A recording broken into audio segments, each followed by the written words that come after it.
Hello and welcome everybody to How to Save a Life with Narcan training. My name is Jeannie Venuti. I am a Recovery Friendly Advisor with the Governor's Recovery Friendly Workplace Initiative.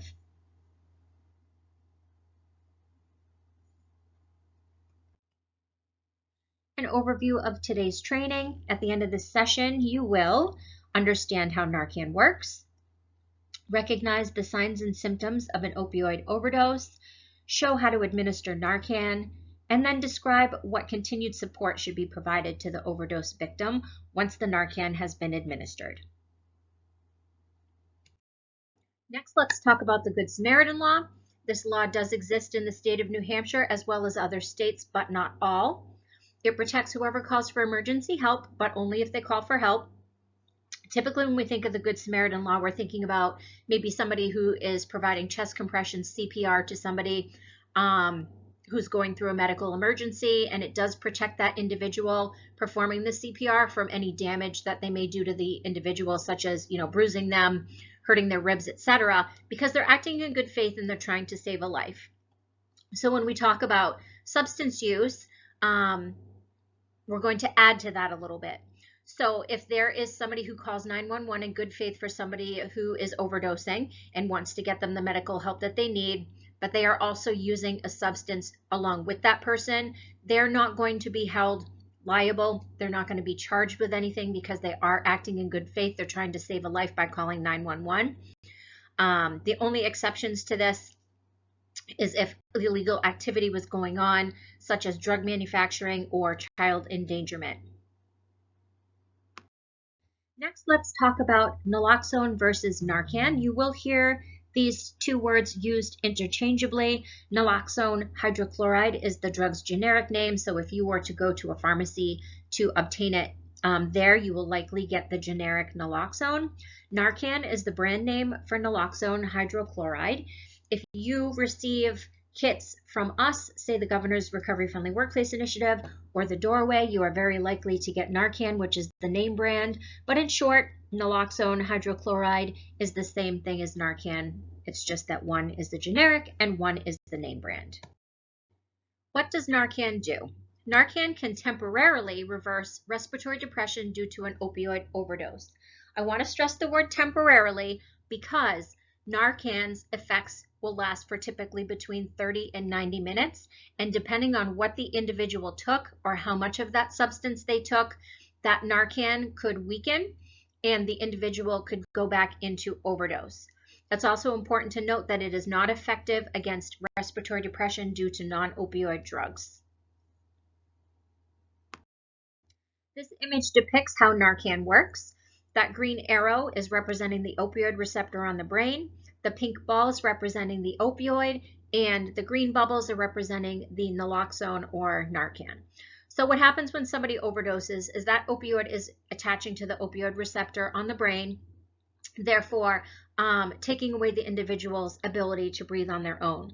What the Narcan does is it will rip off that opioid and attach itself to that receptor, allowing the individual to breathe again on their own. Again, as I said in the previous slide, it's important to remember that Narcan typically lasts between 30 and 90 minutes, and depending on what the individual took or how much they took, they could go back into overdose. So it's really important to get the paramedics there so that they can take over care for this individual. What are some of the signs and symptoms of an opioid overdose? We're going to talk about these as an opioid overdose triad. 1, they're unconscious, have reduced consciousness, they may be unresponsive, have a decreased mental status, they could be confused, they may be experiencing respiratory depression, or they're not breathing at all. They have constricted or pinpoint pupils, and they might possibly have a bluish color of the skin, nails, or lips. That is due to the lack of oxygen that is getting to their brain due to that opioid overdose. If an opioid overdose is not treated, a person will stop breathing, go into cardiac arrest. So please remember that an opioid overdose is considered a medical emergency. When to use intranasal Narcan? If there is evidence of opiate use, meaning you saw the individual take the substance, perhaps a bystander or a witness saw the individual take the substance, The person is at risk of an overdose, meaning they have a history of substance use and they're also showing the signs and symptoms of an opioid overdose. Reversing the overdose quickly is important. Due to lack of oxygen to the brain, the individual could suffer from a traumatic brain injury. Also, reversing the overdose quickly reduces the risk of lung injury. Contraindications. In a life-threatening situation, there are no contraindications. What does this mean? So for instance, if somebody is suffering from another medical emergency, say they are having a heart attack or they are suffering from respiratory depression due to an asthma attack, you administer the Narcan. Is that going to hurt them? The answer is no. What if they're taking another medication? Is Narcan going to interact with that negatively? The answer again is no. Lastly, there is a very slim chance that the individual is allergic to the Narcan. Obviously, you're trying to save their life, so in this life or death situation, you want to make sure that you are administering that Narcan. The symptoms from that allergy are probably going to be so minute that you will not even know that they are experiencing a side effect or an allergy to the Narcan.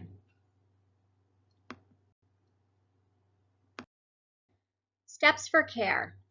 First and foremost, your safety comes first.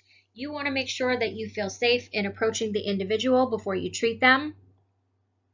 Next, we want you to call 911. Call 911, put them on speakerphone. This is for various reasons. The first is to get paramedics there as soon as possible. And the second, sometimes when we're in situations in which we feel anxious or nervous, we tend to forget what we're doing, what we're supposed to do. By calling 911 and having them on speakerphone, they're going to walk you through all of the steps.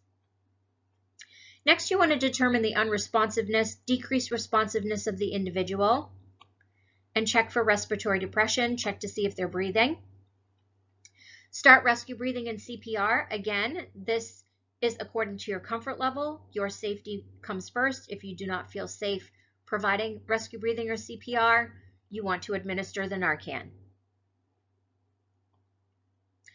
Rescue breathing is a critical step in care, obviously, to keep the organs alive and to prevent the individual from suffering from a traumatic brain injury, but I want to refer back to the fact that your safety must come first. Step 1 in administering Narcan, the first thing you want to do is peel back the package to reveal the device.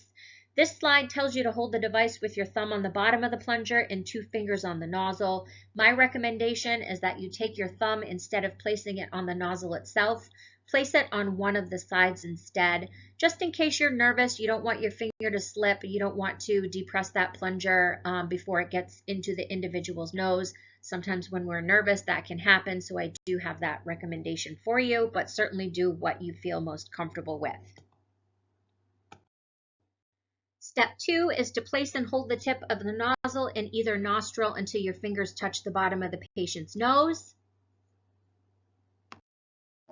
Next, you want to press the plunger firmly to release the dose into the patient's nose. What's going to happen at that point is that the Narcan is going to attach to the individual's mucous membranes and then travel up into the brain. What do you do after administering the Narcan? Return to rescue breathing CPR if needed, if you feel safe, if you feel comfortable doing so. If their breathing is normal, you want to roll the victim on his or her side away from you, just in case the individual vomits. It reduces the risk of choking, but it also keeps you safe if they happen to wake up startled or confused. So remember again, roll the victim on their side away from you. If the victim doesn't respond to the first dose within 3 minutes, administer the second dose of Narcan. Again, I want to stress the importance of calling 911 because they are going to be keeping track of this time for you. When we're in an emergency situation, we're not thinking about setting the timer on our phones for that 3 minutes. So having 911 on the phone is going to make sure that you are administering that second dose when you're supposed to. Possible adverse reactions. A person may experience the following reactions after Narcan has been given: irritability or combativeness, restlessness or nervousness, sweating, shaking, trembling or quivering, a rapid heart rate, high or low blood pressure, a runny nose, watery eyes, possibly a sore throat, sneezing, yawning, or muscle aches. An individual may get upset with you because you have taken away their high, but the fear of causing withdrawal should not prevent use when the person is unresponsive, because you are saving their life. It is recommended that you store your Narcan kit between 59 and 77 degrees. Do not leave the kit in a hot or cold car. What happens if you do? If the temperature goes above the 77 degrees or below the 59 degrees, if you leave it overnight in a car, if you leave it for a few days in a hot car or a cold car, or it freezes, what happens? According to the manufacturer of Narcan, it may lose some of its effectiveness, but it is not going to harm the individual. So when in doubt, and this also includes the expiration date, if you're beyond the expiration date, it may lose some of its effectiveness, but when in doubt, use the Narcan because it is not going to hurt the individual. Let's talk about some key points. Narcan effects may not be long-lasting. As I stated in previous slides, Narcan can attach itself to that opioid receptor, allowing that individual to breathe on their own for between 30 and 90 minutes. But depending on what the individual took or how much they took, that Narcan may not be strong enough, it may release, and that individual could go back into overdose. If you can, note the time that Narcan was given, report that to the EMTs. If you're calling 911, they're going to be keeping track of that for you. It's important to tell the EMTs all that's known to get the victim the best treatment. And again, with 911 on their phone, they're going to be asking you questions. They're going to be walking you through steps. They're going to be keeping track of all that information and relaying that to the EMTs before they even arrive on scene. If it's possible, determine what drug and how much of the drug was taken, as well as if any other drugs were taken and any other information that you might find helpful to give to the EMTs at that time. In addition, Narcan may not always be effective, and here are some instances in which it may not work. The individual is suffering from another medical emergency, such as cardiac arrest, maybe an asthma attack. It was an inadequate dose of Narcan. Even the 2 kits that we have in each box may not be enough to reverse that overdose. Because of what the individual took or how much they took. Again, pointing out the importance of calling 911 and getting them there to take over, because they will always have Narcan on them. Mixed or multiple drugs are taken. We call this polysubstance use. So it's important to remember that Narcan is only effective with an opioid.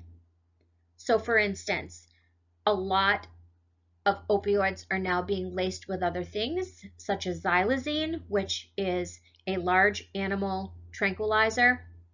It's not approved by the FDA for use in human beings.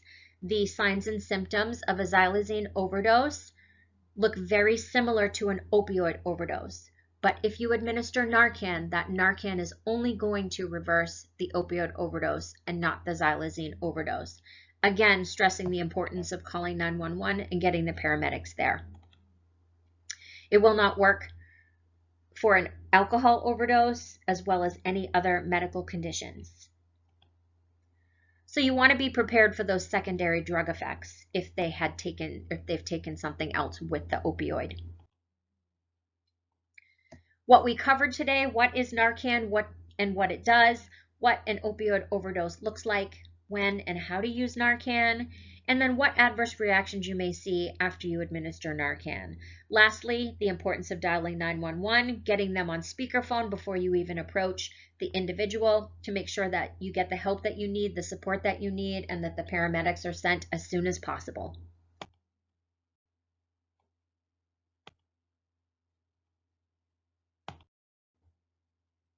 Thank you for joining me today for How to Save a Life with Narcan. Again, my name is Jeannie Venuti. I am a recovery-friendly advisor with the Governor's Recovery-Friendly Workplace Initiative. You can find my contact information here, as well as the contact information of Sam Lewandowski, who is our program director. And as you can see on the right, we are on social media, so feel free to give us a follow and a like.